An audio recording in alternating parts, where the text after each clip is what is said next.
लालच बुरी बला है, लेकिन लालच बुरी बलाओं को भी आपकी तरफ अट्रैक्ट कर लेता है। ऐसा किसी ने सोचा नहीं होगा, लेकिन ऐसा ही कुछ वाकयात एक 4 दोस्तों के ग्रुप के साथ हुआ, जो कि बचपन से लेके जवानी तक एक साथ रहते थे। क्यों हुआ, कैसे हुआ, उसके बारे में जानते हैं। इस कहानी को बड़ा ध्यान से सोचिए समझिएगा और कमेंट्स में अपनी राय ज़रूर दीजिएगा। तो ध्यान से सुनिएगा, इस कहानी को शुरू करते हैं। ये कहानी है पंजाब के एक छोटे से गांव की, जहां पर 4 दोस्त रहते थे। वो एक ही इलाके में, एक ही गांव के रहने वाले थे। उनका बहुत आपस में बॉन्डिंग था, बहुत ही प्यार से रहते थे और उनका आपस में रिश्ता इतना गहरा था कि हर एक काम वो चारों मिलकर एक साथ ही करते थे। जैसे जैसे वो बड़े होते गए, उनकी आदतें भी बदलती गईं। वो अपना एक छोटा मोटा काम धंधा चारों लोग करते थे, लेकिन उनको चारों को एक बुरी आदत लग गई नशे की। वो थी शराब पीने की आदत।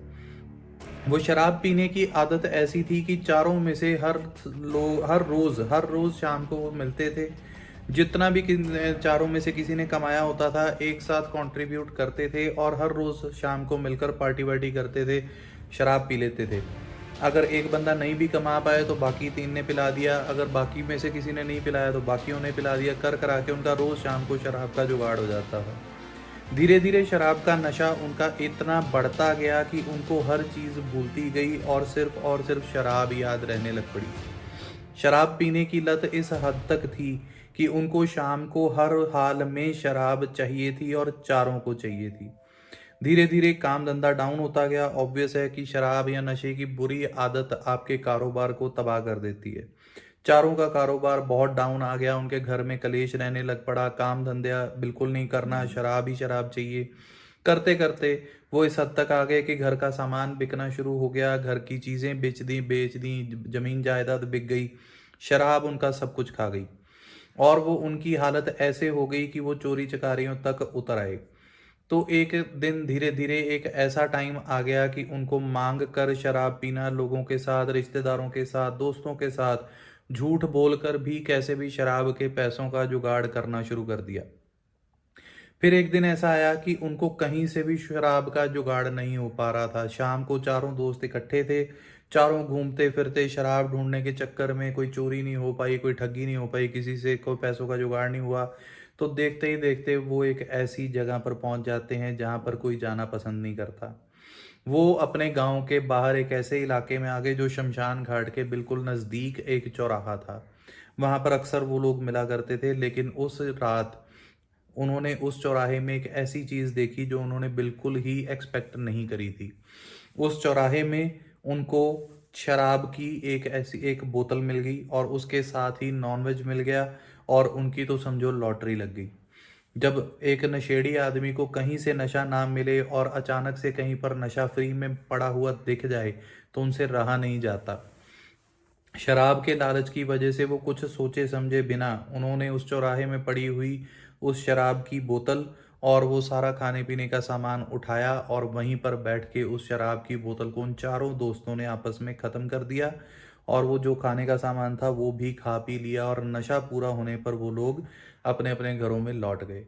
उन्होंने इस बात को बिल्कुल इग्नोर कर दिया कि ये शराब की बोतल वहाँ किसने रखी है और क्यों रखी है। बिना इस बात को सोचे समझे उन लोगों ने बिल्कुल ही इस बात को ध्यान नहीं दिया। शराब पी और बिना किसी को बताए अपने अपने घरों में लौटने पर अगले दिन फिर से वही शराब की तलाश शुरू कर दी। लेकिन अगले ही दिन उन चारों में से एक दोस्त बीमार पड़ जाता है। जब वो बीमार पड़ता है तो ऑब्वियसली दवाई दिलवाई जाती है, वो ठीक नहीं हुआ। 2 दिन बीत गए, 3 दिन बीत गए, उसके हालात बिगड़ते गए। लेकिन जो उस बंदे के साथ हो रहा था वो किसी ने सोचा नहीं था। उस बंदे की हरकतें ऐसी थी कि उसे अपने आसपास कोई चीज़ें टहलती हुई, घूमती हुई, मंडराती हुई नजर आ रही थी। उसको अलग अलग तरह की आवाज़ें सुन रही थी।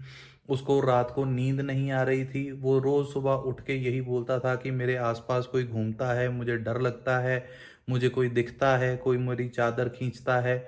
और उसकी बॉडी पर नीले रंग के निशान यानी नील पर पड़ने शुरू हो गए थे। उस वो हर रोज़ अपने घर वालों से यही बोलता था कि रात को ऐसा उसे महसूस होता है कि कोई उसकी छाती पर आके बैठ गया हो।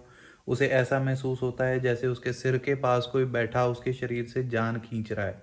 लेकिन उसके घर वालों ने इस बात पर बिल्कुल ध्यान नहीं दिया कि वो सच बोल रहा है या झूठ, क्योंकि नशेड़ी की बातों का कोई भी ध्यान नहीं देता और उनके घर वालों को यही लगता रहा कि ये शराब मांगने के चक्कर में बहाने बना रहा है।